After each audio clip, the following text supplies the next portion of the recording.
We have some movie theater stocks on the move as well today, with AMC recording its highest moviegoer attendance in May in 7 years. More than 25 million people. The horror film Backrooms had a lot to do with that. It's also showcasing something else, which is the influence of YouTube creators. Julia Borston is standing by with more on that story in today's Tech Check. Julia?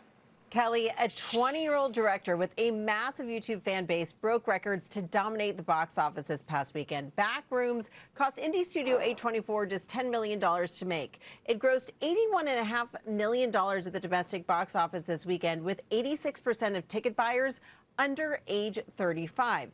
This shows the power of YouTubers to monetize their audience in new mediums and audiences' hunger for authentic voices and fresh ideas. Now, this phenomenon is also evident in the #2 movie at the box office, Obsession.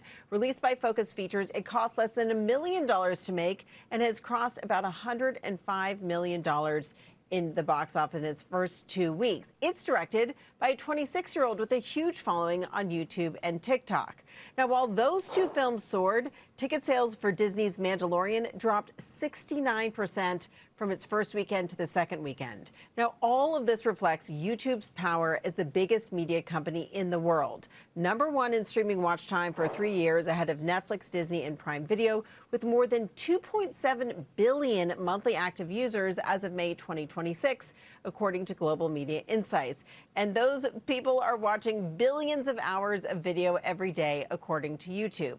Now, the pull from YouTube to the big screen is benefiting the theater chains. Cinemark says it reached an all-time high in terms of its domestic box office for May. We see Cinemark shares up nearly 11%, AMC shares up more than 15%, IMAX shares up to only 2%, but those shares are up about 44% in the past 12 months. Guys? Is there, Julia, a sort of pipeline now of these projects? Were these kind of trial balloons? Is there more to come?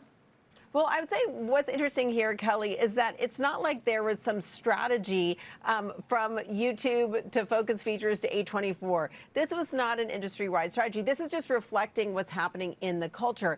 And I think what's really notable is there's a lot of hope in the industry from the studio executives that I've been talking to, as well as folks in the theater industry, that now that you have young people coming to movie theaters, maybe coming 2 weeks in a row, they are seeing trailers, and that means maybe they're going to want to come back a lot more this summer than they came last summer. There are some big movies coming up, including a Scream movie that's part of a longtime Scream franchise, which is all about the horror movie industry. And the question is whether that franchise continues to resonate with these younger viewers, or whether what we're seeing here indicates they just want something really different and fresh and new. Oh, I was about to say that the novelty is a draw, but then maybe the Scream franchise suggests that there's still some market out there for these franchises that just go on and on and on.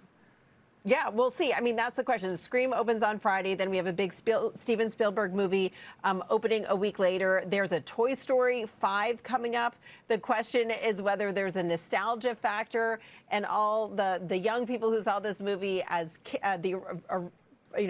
former 4 movies as kids want to come out and see 5. What we're really seeing here as well is there's this interest in being together in a theater, seeing something that feels authentic. It's notable that these 2 low-budget movies were made without a lot of AI. And while we're seeing a lot of AI used in more expensive movies, these are really more gritty and just low budget. All right, Julia, thanks so much. Appreciate it. Julia Borston.